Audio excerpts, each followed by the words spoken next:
48 days after the war began, the Strait of Hormuz is open again. Sort of. On April 17, Iran announced it was fully opening the Strait of Hormuz for the remaining period of the Lebanon ceasefire, a 10-day truce between Israel and Lebanon that came into effect at 5 p.m. Thursday. President Trump confirmed the development on Truth Social, thanking Iran and declaring the strait completely open and ready for business and full passage. But in the same post, Trump made clear the economic war continues. The U.S. naval blockade of Iranian ports, he wrote, will remain in full force and effect as it pertains to Iran only, until such time as our transaction with Iran is 100% complete. To understand what that means, you need the full sequence of events of the past 10 days. After the initial 2-week ceasefire was agreed on April 8, with Iran committing to reopen the strait, Tehran began charging tolls of over $1 million per ship for passage through its shipping channel. Trump called it extortion. Peace talks in Islamabad, mediated by Pakistan and attended by J.D. Vance, collapsed on April 12 after 21 hours of negotiations. Iran's foreign minister said the U.S. had shown maximalism and shifting goalposts. Trump said Iran's insistence on retaining its nuclear program was the deal-breaker.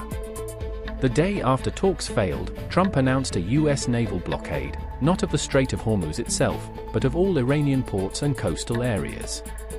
CENTCOM clarified that non-Iranian shipping could still transit the strait freely. By April 15, the blockade was declared fully implemented. 13 ships had been turned back. The U.S. military said it had completely halted economic trade going into and out of Iran by sea. Iran's armed forces called it piracy and threatened to block shipping across the Persian Gulf, Sea of Oman, and Red Sea in retaliation. Meanwhile, Iran's grip on the strait remained real regardless of the blockade.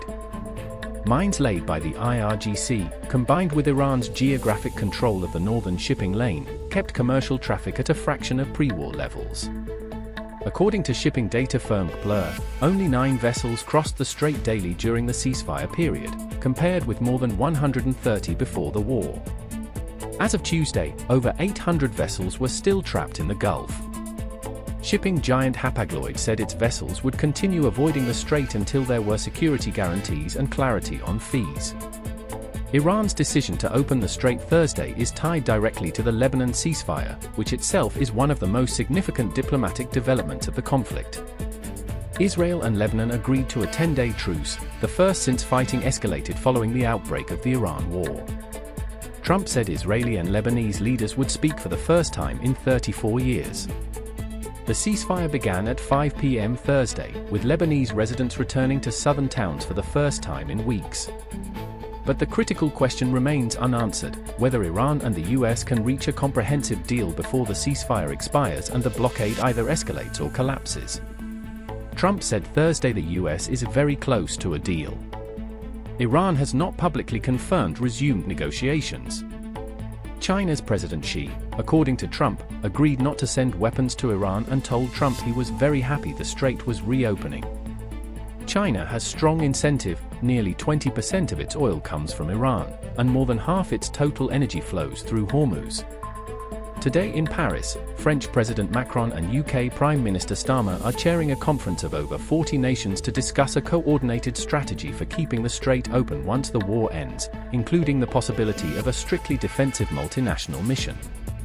The war's death toll now stands at over 3,300 killed in Iran since February 28, more than 2,100 in Lebanon, 32 in Gulf states, and 23 in Israel.